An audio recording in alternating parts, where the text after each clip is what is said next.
Sin la presencia de Dios en su casa, su hogar sería un caos.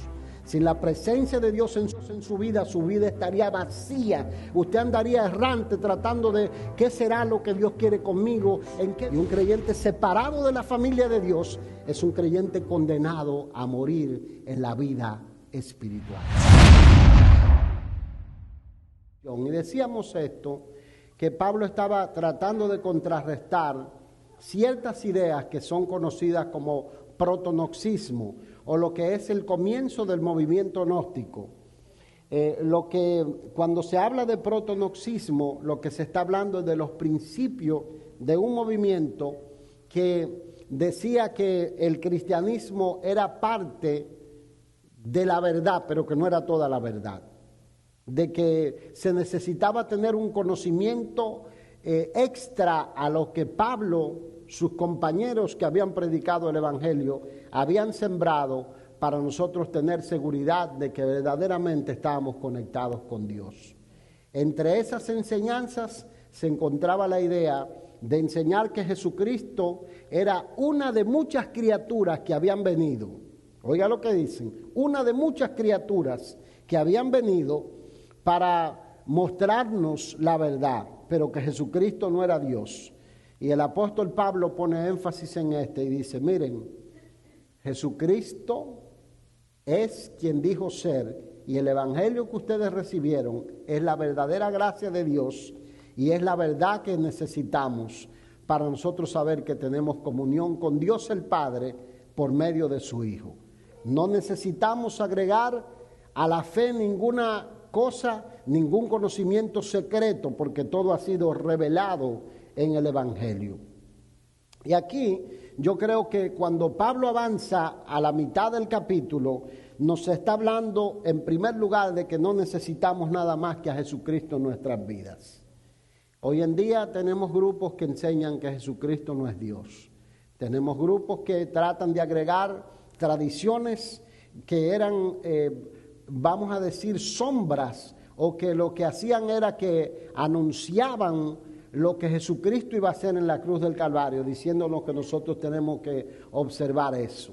Hoy en día tenemos gente que dicen recibir revelaciones que no están en la Biblia, y todo esto lo que hace es que atenta contra la firmeza en la fe, atenta contra nuestra comunión con el Señor, porque cuando la mente está confundida en muchas cosas, uno dice, ¿será que estoy en la verdad o será que no estoy en la verdad? Como dicen, ¿será que estaba entrando o será que estaba saliendo? Es como una especie de Alzheimer espiritual, ¿verdad? O demencia espiritual, lo que le da. Y el apóstol Pablo aquí nos pone a nosotros varios principios que yo quiero que veamos hoy, de muchos que se tratan en la carta para nosotros permanecer firmes en la fe. Y aquí lo que yo creo que el pie de apoyo es lo que Pablo empieza a hablar sobre la persona de Jesucristo. Hay que entender que Jesucristo es una sola persona. Diga conmigo, uno solo. Una persona en dos naturalezas. Una es la naturaleza divina y una es la naturaleza humana de Jesucristo. En otras palabras, Jesucristo es 100% Dios y 100% hombre. Es Dios que tomó la forma de un hombre. Y Pablo lo explica de una manera que a veces estos pasajes son utilizados, aún para confundir al creyente, por grupos que dicen que Jesucristo es un ser creado, pero lejos de enseñar la Biblia tal cosa, todo lo contrario, enseña que Él es el creador de todas las cosas, porque Él es uno con el Padre, uno con el Espíritu Santo. Él es parte de esa Trinidad que la Biblia nos muestra a través del Antiguo y del Nuevo Testamento. En primer lugar, el apóstol Pablo dice aquí que Jesucristo es la imagen del Dios invisible. Vaya conmigo al versículo 15 y vamos a ver cómo Él es la imagen del Dios invisible, el primogénito de toda la creación. No sé si usted recuerda, al leer los evangelios, la conversación entre Jesús y Nicodemo. en el que Nicodemo se acerca a Jesucristo y le dice: sabemos que has venido de Dios como maestro, porque ninguno puede hacer las señales que tú haces, ni enseñar como tú enseñas, si no viene Dios de él. Y Jesucristo lo lleva a otro plano y le habla de lo que es la nueva criatura, de cómo se forma la vida espiritual en el ser humano. Y Nicodemo queda turbado y dice: ¿puede un hombre nacer siendo viejo? Y entre la conversación el Señor le dice: mira, a Dios nadie le vio jamás. El Hijo del Hombre que está en el seno del Padre, Él le ha dado a conocer. Oiga lo que dice: a Dios nadie le vio jamás. Y nosotros tenemos pasajes en el Antiguo Testamento donde Moisés tiene un encuentro con la gloria de Dios. Creo que es el capítulo 32 del libro de Éxodo, donde se menciona que el Señor le dice a Moisés: voy a pasar delante de ti, y él dice que Dios le dijo: no te voy a mostrar mi rostro, porque el que ve mi rostro se muere. Pero aquí Pablo dice que aunque los hombres del Antiguo Testamento no tuvieron el privilegio de saber cómo es Dios, Jesucristo es la imagen del Dios invisible. Diga conmigo: imagen. O sea, no está hablando de que Él es el Jesucristo rubio de ojos verdes que aparece en los cuadros. No está hablando tampoco de que Jesucristo es porque hoy hay Jesucristo negro, rubio, hay Jesucristo, lo pintan de diferentes maneras. No está hablando de imagen física como tal, sino lo que Él representa como la esencia o la naturaleza de Dios como tal. No necesitamos nosotros, en otras palabras, otro mediador que no sea Jesucristo entre Dios y nosotros, porque hay un solo Dios y un solo mediador entre Dios y los hombres, el cual se llama Jesucristo. ¿Y qué es lo que hace el Señor Jesucristo? Él es la imagen del Dios invisible. Por medio de Él conocemos el corazón de Dios. Por medio de Él conocemos el carácter de Dios. Que Dios es compasivo, que Dios es misericordioso, que Dios, ¿verdad?, atiende al humilde, que Dios habita con el quebrantado de espíritu, que Dios estaba en el mundo reconciliando a los hombres por medio de su Hijo. ¿Cuál era la especialidad del Señor Jesucristo? Confrontar la hipocresía religiosa y decirle: los sanos no tienen necesidad de médicos, sino los enfermos. Y usted lo ve en la casa de un cierto Simón llamado leproso. Dice que se entró una mujer, y dice que era una mujer que se dedicaba ¿verdad?, a la vida pública, y lloraba y regaba sus pies con lágrimas y los secaba con sus cabellos. Y el fariseo que lo había invitado dice: si este fuera un profeta, si este verdaderamente fuera de parte de Dios, sabría qué clase de mujer es esta. Y el Señor Jesús le dijo: mira, los médicos, los sanos no tienen necesidad de médicos, sino los enfermos. Entonces, ¿qué hizo Jesucristo? Vino a revelarnos el carácter de Dios. Él es la imagen del Dios invisible, y esto no tiene nada que ver con lo físico, tiene que ver con lo espiritual. Cuando usted y yo leemos el Evangelio de Juan, nosotros nos damos cuenta que es un evangelio diferente a los otros evangelios. ¿Cuántos se han dado cuenta, los que han leído, que es diferente a los que están despiertos? Sí, ¿cuántos se dan cuenta? ¿Verdad que sí que es diferente?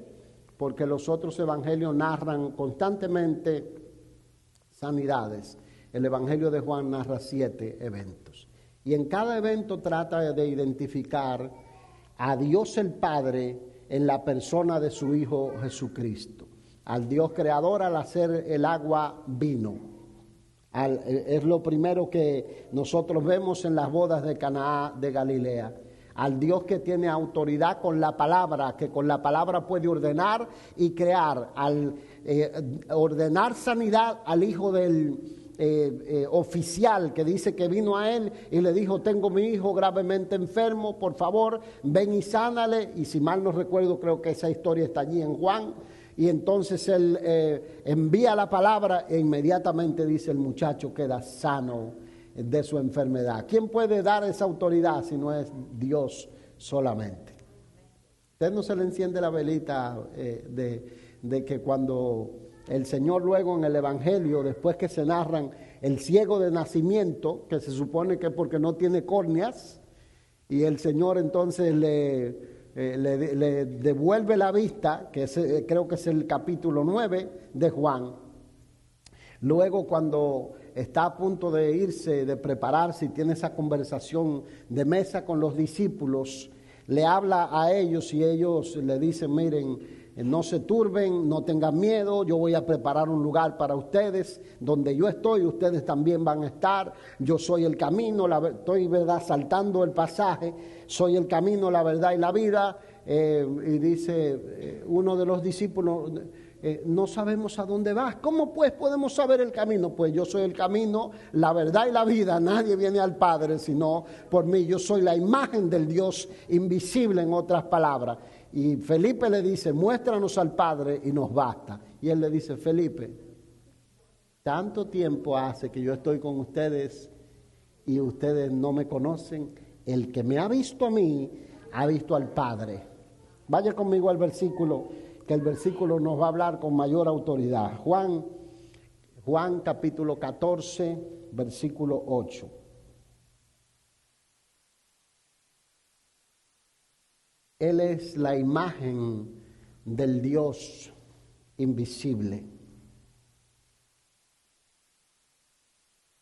Juan 14, 8 dice, Felipe le dijo, Señor, muéstranos al Padre y nos basta. Jesús le dijo, tanto tiempo hace que estoy con vosotros y no me has conocido, Felipe. El que me ha visto a mí, ha visto al Padre. ¿Cómo pues dices tú, muéstranos al Padre?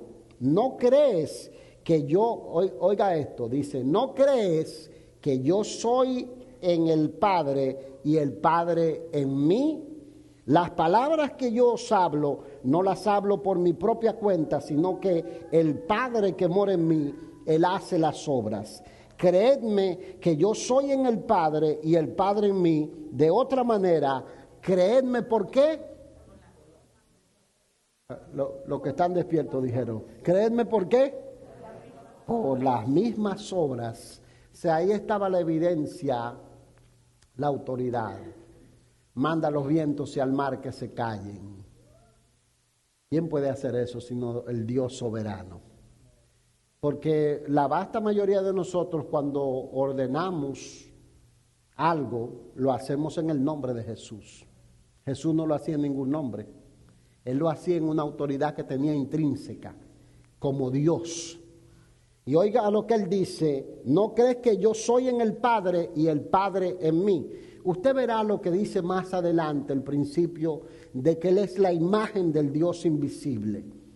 Porque cuando nosotros entendemos la firmeza de a quién servimos, nadie nos viene... a mí no me gusta mencionar grupos, pero hay grupos que te empiezan a decir que tú puedes llegar a ser Dios y todo eso, porque Jesucristo fue un hombre y también nada que ver, ningún parecido con la realidad. Ninguno de nosotros puede siquiera imaginarse ser igual al Dios soberano o a su Hijo Jesucristo. Jamás podremos llegar a ser iguales que Dios. Podremos compartir el estar en su presencia, pero jamás podremos llegar a ser iguales que Dios. Como uno, ¿verdad?, que aparecen por ahí y abren su canal de YouTube y dicen, yo soy Jesucristo en la tierra. Yo digo, bueno, ahí hay un espíritu de demonio. ¿Sí o no? Ahí hay un espíritu de demonio. Que él dice, creedme que yo soy en el Padre y el Padre en mí. En otras palabras, yo habito, o el Padre habita en mí, yo habito en el Padre. A Dios le plujo tomar la naturaleza de un ser humano semejante a nosotros y hacer habitar la persona de su Hijo, la naturaleza divina de su Hijo allí, en una naturaleza humana, lo que se conoce como la encarnación. Diga conmigo, encarnación. Él es el primogénito de toda la creación, dice la parte B del pasaje. Él es el primogénito. Diga conmigo, primogénito. Cuando nosotros escuchamos la palabra primogénito, nos hacemos la idea del primero. Nos hacemos la idea de, ¿verdad?, el hijo que nació primero. Y nos hacemos la idea de un ser creado. Pero aquí la palabra primogénito utilizada da la idea más que todo de supremacía. Diga conmigo, supremacía. El que tiene la preeminencia o el que es superior a todos. Él es la causa detrás de la cual las cosas existen. Él es el originador de todas las cosas. Por eso Él no fue creado, sino que todo lo que hay fue creado por Él y fue creado para Él. Por eso es que un día, delante de Cristo, toda rodilla se va a doblar, de los que están en los cielos, en la tierra y debajo de la tierra, y toda lengua tendrá que confesar que Jesucristo es el Señor, para gloria de Dios el Padre. Porque Él es el que tiene la supremacía, Él es el que tiene el dominio. No es casualidad que los demonios tiemblen ante el nombre de Jesucristo cuando la persona redimida utiliza el nombre de Jesucristo. Es porque los demonios saben que Él tiene el poder. Acuérdense en la sinagoga de Nazaret de Galilea, cuando entra y lee el libro del profeta Isaías, dice que había un hombre, o no sé, estoy mezclando un poquito las historias, pero dice que en la sinagoga había un hombre que tenía un espíritu de demonio, y el demonio le dijo: yo sé quién tú eres el Cristo, tú eres el ungido, has venido para atormentarnos. Y Jesucristo, con la palabra de autoridad, ¿qué hizo? Echó fuera al demonio. Diga conmigo, tengo el poder. Usted tiene el poder porque tiene el nombre de Jesucristo en su vida. Dice amén. Cuando yo veo algo raro en medio de la noche, yo no sé si a usted le pasa, pero yo a veces veo cosas raras en medio de la noche. Yo siento cualquier presencia y en el nombre de Jesús, y ya tranquilo. Y si vuelvo y siento, entonces me tiro, digo, vamos a ver si puede contra el nombre de Jesucristo. Nada puede contra el nombre de Jesucristo, porque Él es el que tiene la preeminencia. Él es la existencia misma. Él es la causa por la cual todas las cosas existen. Sin la presencia de Dios en el universo y en todo lo creado, la vida no sería posible. Por eso la tontería más grande que el ser humano quiere hacer es sacar a Dios del planeta. Porque sin la presencia misma de Dios, el planeta sería un caos, todo lo que hay sería un caos. Sin la presencia de Dios en su casa, su hogar sería un caos. Sin la presencia de Dios en su vida estaría vacía. Usted andaría errante tratando de qué será lo que Dios quiere conmigo, en qué dirección irá mi vida. Sin la presencia de Dios no podemos vivir. Imagínese la persona que después de conocer a Jesucristo pierde esa comunión y esa relación con Jesucristo. Él es la existencia misma. Vaya al versículo 16 conmigo.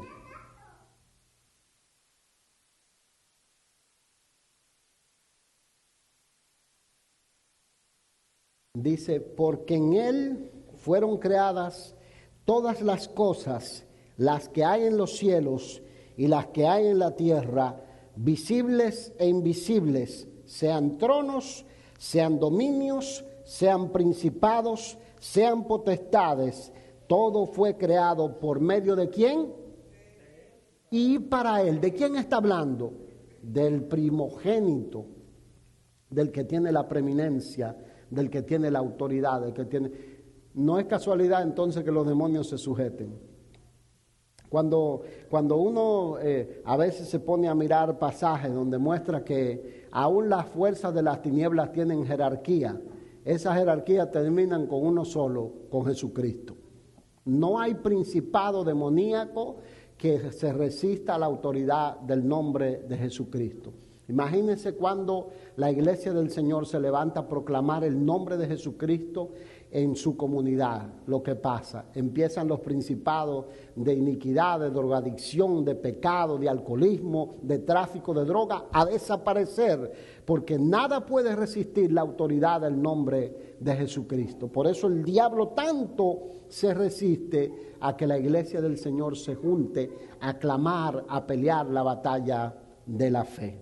Porque dice que todo, dice, sean tronos, sean dominios, sean principados, sean potestades, todo fue creado por medio de Él y para Él.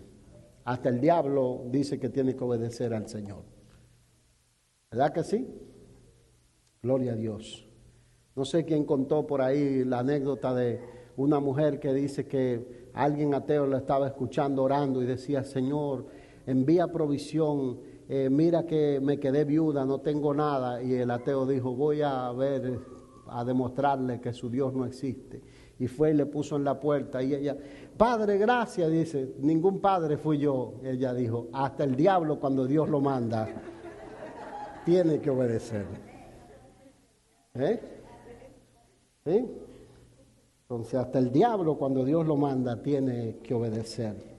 Aquí se dice que Él no tiene principio ni tiene fin. Vaya al versículo 17 conmigo. Dice: y Él es antes de todas las cosas y todas las cosas en Él subsisten. Si Él es antes de todas las cosas, ¿qué significa eso para usted y para mí? A ver si alguien me lo dice por allá. Que Él es el creador y además es que, hay una palabra, es que es infinito. ¿Qué más? Es eterno, ¿verdad que sí? Porque Él, infinito, eterno, Él es el Dios creador, porque Él dice que Él es antes de todas las... Él es la causa que genera las demás causas que hacen que todo lo que hay venga a existir sobre la faz de la tierra. Y eso lo está hablando no de un ángel ni de una criatura especial. Por eso dice: miren, Él es la causa, Él es antes de todas las cosas y todas las cosas en Él, dice, subsisten, vinieron a existir, son generadas por causa de Él. Él es la evidencia de la promesa de la vida eterna, porque Él resucitó ¿de dónde? De entre los muertos. Vaya al versículo 18 conmigo. Dice: y Él es la cabeza del cuerpo, que es la iglesia, el que es el principio, el primogénito de entre los muertos, para que en todo tenga ¿qué? En otras palabras, para que en todos Él sea el que, el primogénito, ¿verdad que sí? Sea el número uno. Como dice Giovanni, Jesucristo es el número uno, ¿verdad? Él es el número uno. Entonces, aquí está, dice que Él es la evidencia de la promesa de la vida eterna. ¿Cuál es la garantía de que usted y yo vamos a resucitar entre los muertos? Es la tumba vacía en Jerusalén. Es el cuerpo resucitado de Jesucristo. Es la evidencia de que Jesucristo se levantó de entre los muertos. El apóstol Pablo dijo: si Cristo no resucitó, vana es nuestra fe, vana es nuestra esperanza. Somos los más tontos de todas las personas que hay sobre la faz de la tierra. ¿Por qué? Porque cientos de miles de creyentes dieron su vida defendiendo la antorcha de la fe, entregándose. Y si Jesucristo nos resucitó, vana es nuestra fe. Entonces, Él es la promesa de la vida eterna, en Él está nuestra seguridad.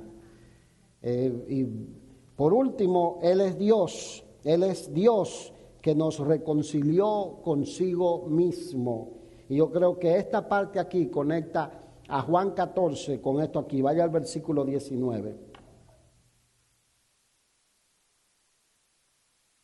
Dice: por cuanto agradó al Padre, ¿a quién agradó? Gloria a Dios, que en Él habitase toda plenitud. ¿En quién? ¿Y quién es Jesucristo?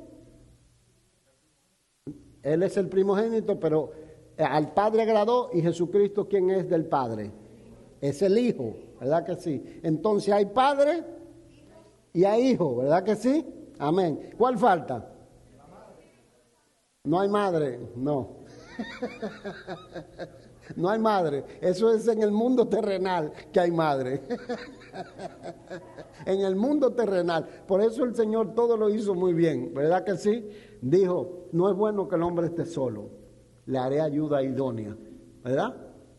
Entonces aquí está muy claro. Dice, por cuanto agradó al Padre que en él habitase toda plenitud, versículo 20, y por medio de él reconciliar consigo todas las cosas, así las que están en la tierra como las que están en los cielos, haciendo la paz mediante la sangre de su cruz. Lo que hizo Dios fue, Dios Padre, habitar junto con el Espíritu Santo en la persona de su Hijo, porque dice que en él habitase toda plenitud. O sea, en la persona de su Hijo. Hay un pasaje, creo que es en Hechos, que dice, no, es Corintios, que dice que Dios estaba en el mundo, en Cristo, reconciliando a los hombres consigo. O sea, que lo que hizo el Padre fue que a él quiso habitar en la persona de su Hijo junto con el Espíritu Santo. Por eso le dice, el que me ha visto a mí, ha visto al Padre. Por eso le dice a los hipócritas religiosos de sus días, le dice, miren, toda palabra que el hombre hable contra el Hijo del Hombre, le será perdonada. Contra esta figura física, contra este hombre que ustedes conocen como que es carpintero, que es el hijo de María, que es el hijo de José, que tiene hermanas y hermanos, toda palabra le será perdonada. Pero el que blasfema contra el Espíritu Santo no le será perdonado ni en este siglo ni en el venidero. Porque Él está hablando desde el fundamento de la naturaleza divina que tiene. Dice, le agradó al Padre que en Él habitase toda la plenitud. Toda la plenitud. Y hay otro pasaje que dice, en Él habita toda la plenitud de la deidad. Lo cual implica, en Él habitaba Dios el Padre, Dios el Hijo, Dios el Espíritu Santo. Dios en su totalidad andaba en el mundo reconciliando a los hombres en la persona de Jesucristo y aceptó la ofrenda por los pecados de todos los que creemos, porque Jesucristo murió por los que creen. ¿Dice amén? No es como muchos dicen que murió por todos. Él no murió por todo. Él murió por el pecado de su pueblo. Y el que cree en Él y por la fe obtiene el beneficio. Jesucristo murió por su pueblo. Porque si decimos que murió por todos, entiéndame lo que estoy diciendo, si decimos que murió por todos, entonces nací en la era cristiana, soy salvo, como muchos creen, ¿verdad? Pero no es así, ¿no? ¿Verdad que sí? Jesucristo con una sola ofrenda hizo perfecto a los santificados, a los que ponemos la fe en Él. El que no cree ya ha sido condenado, por cuanto no ha creído en el nombre del unigénito Hijo de Dios. Aunque dice aquí que el sacrificio de Cristo alcanza a toda la humanidad, solo se hace efectivo en aquellos que creen. ¿Se entiende eso ahora? Aunque murió por toda la humanidad, solo se hace efectivo en los que ponen la fe en Él.